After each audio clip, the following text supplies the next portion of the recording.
Wasn't that great? I love the way those characters encircled her and basically they were holding her there. She seemed a little scared, and the lyrics are about, I feel a little terrified, and then I see the look in your eye, and which can be threatening or it can be loving. And to me, it feels like a loving reassurance. And that's what it feels like when you're really doing some of this part work. Even though watching the video, no one's actually touching her, no one's hurting her, no one's threatening her. They're just dancing and being near her and engaging with her. And that's what parts work is. And that's her in the middle, like she's not dancing back with them. So they're trying to dance with her, and she's not dancing with them. She's dancing her own rhythm, and she's finding her own way, and she's standing tall and strong, even though she has all these emotions coming up and all these feelings and all these fears and thoughts. And that's what it feels like. It feels disorienting. It feels really disorienting. And disorienting, that's okay. Like that's an emotion we can cope with. Like you're not physically threatened. You're not physically being harmed. The fear that you experience comes from your own self, from your ego, most likely. And the destruction stopped the minute she started engaging with them. And the tables stopped getting thrown around, and the things that felt aggressive, they all stopped the minute she engaged with the parts of herself that she's afraid of. And that's the nature of shadow work. I think a lot of people hear the term shadow work and they think it's like voodoo or something. It's not. It's just encountering parts of yourself that you don't quite understand because you've been avoiding.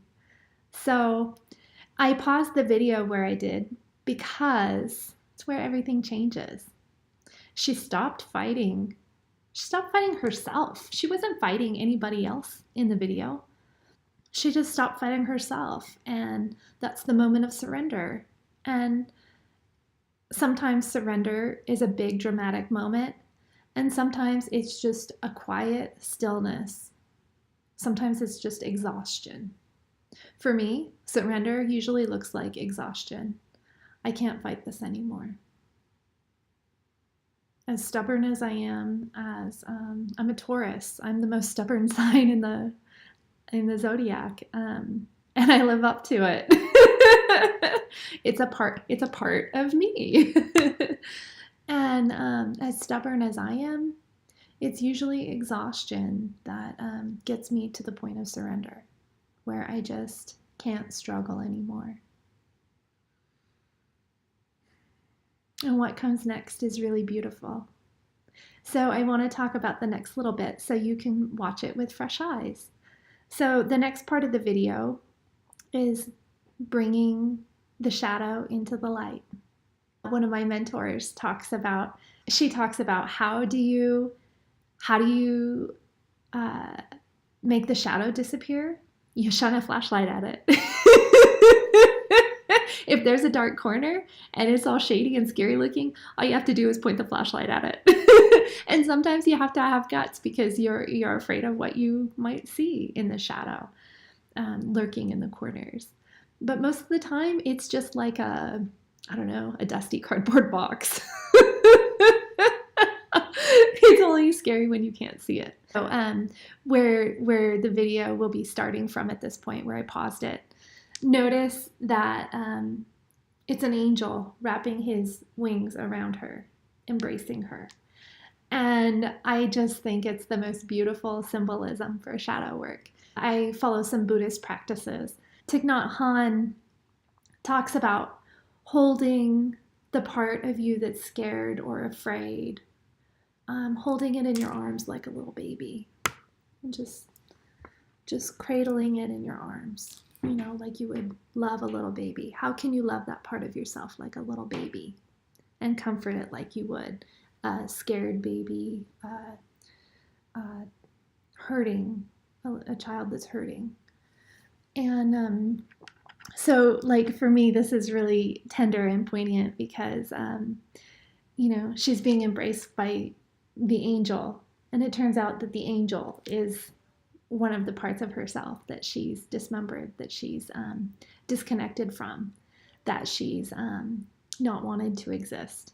So, isn't that funny how we, in our shadows, we have these scary, strange beings, and then we also have these beautiful, glorious beings that are symbols for love and like unconditional love.